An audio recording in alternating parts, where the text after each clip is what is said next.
গণঅভ্যুত্থানের সময় বেশ কয়েকজন পুলিশ মারা গিয়েছিল। সংখ্যাটা নিয়ে একটা ফাজলামো আছে আওয়ামী লীগের দিক থেকে। সংখ্যাটা নাকি হাজার হাজার, ৩,০০০, ২,০০০, নানান সংখ্যা বলা হয়। এমনকি ভারতের কোনো কোনো মিডিয়াতে সংখ্যাটা ২,০০০ বা ৩,০০০ এরকম এসছে। যাই হোক, সংখ্যাটা অন্তত ৪৪। এটা আমরা আমাদের সরকারের দিক থেকে অভ্যুত্থানের পর থেকে জানি। গতকাল এটার একটা তালিকা প্রকাশিত হয়েছে। প্রশ্ন হচ্ছে, পুলিশ সদস্যদের পরিবারকে আমরা কিভাবে দেখব? এই পরিবারগুলো কিভাবে বাংলাদেশে টিকে থাকবে? খুবই গুরুত্বপূর্ণ এই প্রশ্ন আমাদের সামনে হাজির হয়েছে। সেটারই কয়েকটা কথা বলতে চাই। এই ৪৪ জন সদস্যের মধ্যে ৩ জন পরিদর্শক, ১১ জন এসআই, ৭ জন এএসআই, ১ জন এটিএসআই, ১ জন নায়ক ও ২১ জন কনস্টেবল রয়েছেন। মানে বেশ উচ্চ পর্যায়ের কোনো কর্মকর্তা নেই, থাকার কথাও না। এসব কোল্যাটারাল ড্যামেজের শিকার নিচু পর্যায়ের পুলিশ সদস্য হবেন, এটাই ধারণা করা যায়। এটাই হয়েছে। তারাই শেষ পর্যন্ত থানায় ছিলেন, তাই ঝড়ঝাপটা তাদের উপর দিয়েই গেছে। পুলিশ হত্যা করা নিয়ে নানান রকম তত্ত্ব আছে, নানান রকম আলোচনা আছে।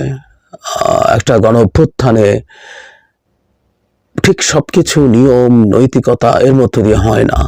বিশেষ করে মানুষের বিক্ষুব্ধ আচরণ ছিল পুলিশের প্রতি, এবং ৫ অগস্ট শেখ হাসিনা পালিয়ে যাওয়ার পর পুলিশের প্রতি মানুষের ক্ষোভ গিয়ে জমা হয়েছে।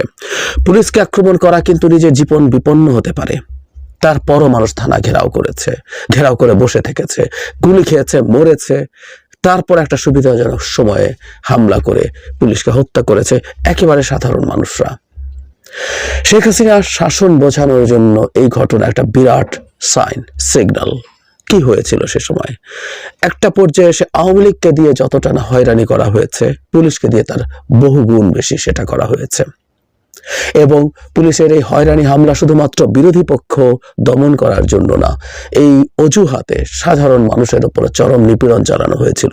মামলার আসামি করা না করা নিয়ে গ্রেফতার বাণিজ্য, মামলা বাণিজ্য এসবে জড়িয়ে পড়েছিল পুলিশ। ফলে একেবারে প্রান্তিক সাধারণ মানুষেরও তীব্র ক্ষোভ পুলিশের উপরে তৈরি হয়েছিল।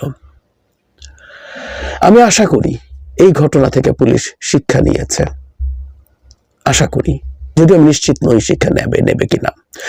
শিক্ষা এই কারণে নেওয়া উচিত, একটা রাষ্ট্রীয় বাহিনী ভবিষ্যতে কিভাবে কাজ করা উচিত, ভবিষ্যতের আর কোনো সরকার তাকে যদি তাত্ত্বিকভাবে বলছি এভাবে ব্যবহার করতেও চায়, সে আর ব্যবহৃত না হতে চাওয়া, তার জন্য প্রয়োজনীয় আইনি প্রশাসনিক সংস্কার এবং তার চাইতে জরুরি কথা মানসিক সংস্কার তাদের মধ্যে আসবে। ফলে তারা এই ধরনের কাজে আর কখনো যাবে না, এটা আমরা প্রত্যাশা করি। ভবিষ্যৎ বাংলাদেশে একটা মোটামুটি, আমি ইউরোপ আমেরিকার মতো চাইছি না, মোটামুটি একটা দায়িত্বশীল আইন মানা, আইনের চৌহদ্দির মধ্যে কাজ করা, মানুষের সন্তুষ্টি অর্জন করবে এরকম একটা পুলিশ বাহিনী দরকার। এখন যে মানুষগুলো হত্যাকাণ্ডের শিকার হলেন, মানে পুলিশ বাহিনীকে যখন এইরকম কারণে ব্যবহার করা হচ্ছে, আমি তখনও শেখ হাসিনার আমলেই একটা কথা বলতাম যে এই বাহিনীর মানুষগুলোকে দানবে পরিণত করা হয়েছে শুধুমাত্র ক্ষমতা, অবৈধ ক্ষমতা টিকিয়ে রাখার জন্য। এবং এরা আমাদের দেশের সন্তান, আমাদের দেশের মানুষ, আমাদেরই পরিবারের, আমাদের ভাই, বন্ধু, আত্মীয়, সন্তান, তাদেরকে এই জায়গায় নিয়ে যাওয়া হয়েছে।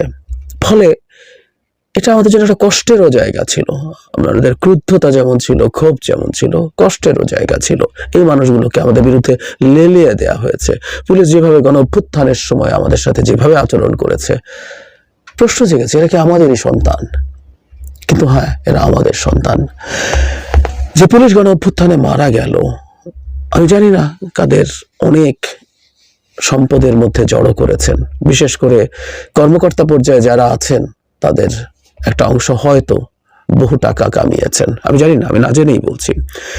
বাংলাদেশে এটা খুব অদ্ভুত ঘটনা না, এটা খুব রেয়ার না, বরং এটাই স্বাভাবিক ঘটনা। পুলিশের তেমন কোনো পদে যদি কেউ থাকতে পারে, কয়েক বছর চাকরি করতে পারে, তার প্রজন্ম খেয়ে যেতে পারে, তিনি তো বটে, তার ভবিষ্যৎ প্রজন্ম তার উপরে ডিপেন্ড করে চলতে পারে। আমি জানি না তাদের পরিবারের কি অবস্থা, কিন্তু সরকারের দিক থেকে এই খোঁজ খবর নেওয়া দরকার। খোঁজ খবর নেওয়া দরকার এই অর্থে বলছি, কেমন আছেন এই যে কনস্টেবলরা, বিশেষ করে নায়করা, বিশেষ করে যারা মানে সোলজার লেভেলে আছেন, যারা একেবারে সর্বনিম্ন পর্যায়ে আছেন, তাদের পরিবারগুলো এই ঘটনার পর কেমন আছেন। একটা হচ্ছে তাদের এক্সিস্টিং অর্থনৈতিক অবস্থা, একটা সামাজিক ট্রমাও আছে। আমি সামাজিক ট্রমার প্রসঙ্গে পরে আসছি। এই পরিবারগুলোর যে অর্থনৈতিক সংকট তৈরি হলো এই হঠাৎ মৃত্যুর কারণে, আমি আশা করব আমাদের রাষ্ট্র এই পরিবারগুলোর পাশে দাঁড়াবে, সরকার দাঁড়াবে। এরা সবাই, ইভেন এই যারা 44 জন হত্যাকাণ্ডের শিকার হয়েছে এর মধ্যে অনেকেই হয়তো সেই ভয়ঙ্করতম বর্বরতাটা দেখায়নি, তারা থানায় ছিলেন শেষ পর্যন্ত এবং থানা আক্রান্ত হওয়াতে তারা হামলার শিকার হয়েছেন, হত্যাকাণ্ডের শিকার হয়েছেন। হতে পারে আবার যদি সেটা হয়েও থাকে যে তিনি এর মধ্যে জড়িত ছিলেন এই হামলাগুলোতে, এবং একেবারে নিচু পর্যায়ের একজন পুলিশ অফিসারের পক্ষে বেআইনি হলেও আদেশ না মানা কতটা সম্ভব ছিল এই সময়, এসব আলোচনাও নিশ্চয়ই আছে। ফলে যা ঘটেছে এটা আমাদের জন্য একটা ক্ষতর অংশ। আমাদের অনেকগুলো ক্ষত আছে এই অভ্যুত্থানের সময়, তার মধ্যে এটাও একটা নিশ্চিতভাবেই। এই পরিবারগুলো অন্তত যাতে বিপদে না পড়ে যায়, এই পরিবারগুলো যাতে তাদের জীবনযাপন চালিয়ে যেতে পারে খেয়ে পড়ে, সেই চেষ্টা, সেই ক্ষতিপূরণ রাষ্ট্রের পক্ষে থেকে দেওয়া উচিত। একই সাথে যেটা জরুরি সেটা হচ্ছে তাদের সামাজিকভাবে তাদেরকে আমরা যেন কোনোভাবে হেয় প্রতিপন্ন না করি। এই জায়গাটা ঝুঁকি অনেক বেশি বড়। যে পরিবারের পুলিশ সদস্য মারা গেছেন এরকম অভ্যুত্থানের সময়, পপুলার পারসেপশন হচ্ছে তিনি জনমানুষের বিরুদ্ধে অবস্থান নিয়ে তার বিরুদ্ধে দাঁড়িয়ে তাকে হত্যা করতে গিয়েছিলেন। এই ট্যাবু, এই স্টিগমা তার পরিবার উপরে চলে আসার সম্ভাবনা যথেষ্টই আছে। আমাদের সাইকোলজি মোটামুটি এভাবেই কাজ করে। সামাজিকভাবে পরিবারটা দীর্ঘমেয়াদে সংকটে পড়তে পারে। আমাদের সমাজপতিরা, আমাদের সাধারণ মানুষদের উচিত এই মানুষগুলোর পরিবারের প্রতি এরকম আচরণ না করা, এবং সেই চর্চাটা আমরা নিজেরা করতে পারি। যেমন আমি একটা উদাহরণ দিই, এটা হতে পারে একটা ছোট পথ। এই 44 পরিবারের সদস্যদেরকে আমাদের বৈষম্য বিরোধী ছাত্র আন্দোলন এবং অন্যান্য রাজনৈতিক দল, বিএনপি, জামায়াত, অন্যান্য রাজনৈতিক দল যারা আছে তারা তাদের বাড়ি ভিজিট করতে পারে, তারা তাদের সাথে সহমর্মিতা জানাতে পারে।